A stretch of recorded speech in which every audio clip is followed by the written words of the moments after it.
Okay, I have a question for you. What would it look like to not shop for a whole year? Join me for a year of no shopping in 2024. For the entire year, I will be purchasing nothing other than that which I need to survive. On top of that, every day I will be donating 2 items to the bin for the entire year to prove how little we actually need. Join me for This video right here, it's been viewed more than 6 million times already. Many people wanting to take part in this challenge. With more on how it's going, we're joined by Ivanka Solkowski. Great to have you on the show. Thank you for having me again. It's been a while. So this is a big challenge. This is a big step. You've done this before, actually. I have. Pre-pandemic. You're doing it again. How come? I realized during the pandemic, I, like many others, accumulated so much stuff because I was sad, bored, all the things. Yeah. And so when I was looking back at it, I'm like, oh, I need to go back to the roots of nothing and declutter everything. So take me through the challenge. What are the rules that you have made for yourself in terms of what you can and can't buy? This year, I'm a little more cutthroat because I needed to get the results. So I'm doing no clothing, nothing. Basically, I'm only buying things I need to survive. Okay. So no snacks, even snack food does not count. Like I don't need it to survive, so I'm not buying it. Okay. That's really extreme. It is very extreme. But it's a challenge. It's a challenge.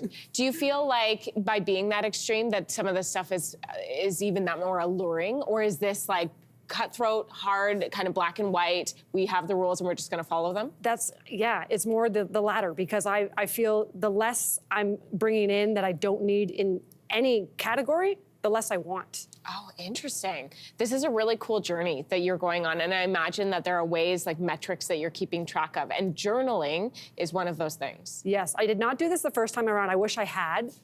So I'm also getting rid of 2 items a day. So I'm not just not consuming, I'm getting stuff out. And I thought, I want to keep track of this. I want to remember all the things that I got rid of. So I created a journal for myself that later people said, hey, can we do this as well? Yeah.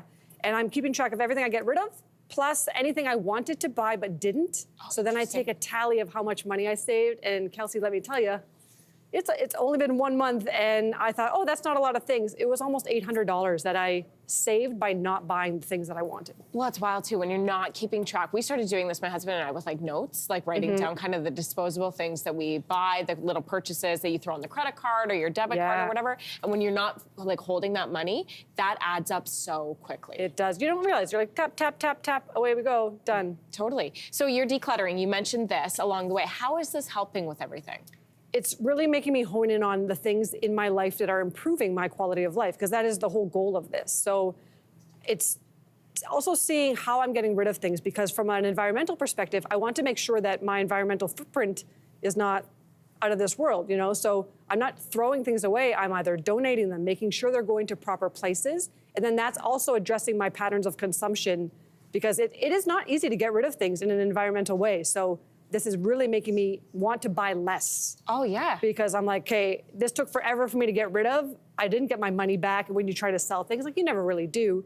And so that really changes the mindset as well, to not want more. I can imagine that there are aspects of this that can apply to every life. I think of parents, and like obviously you got to buy clothes for your kids as they're growing and whatever. But for the person watching, what is the advice that you'd give them, the takeaways that they can pull from this? Even if they don't do the whole challenge, what could they apply to their own life?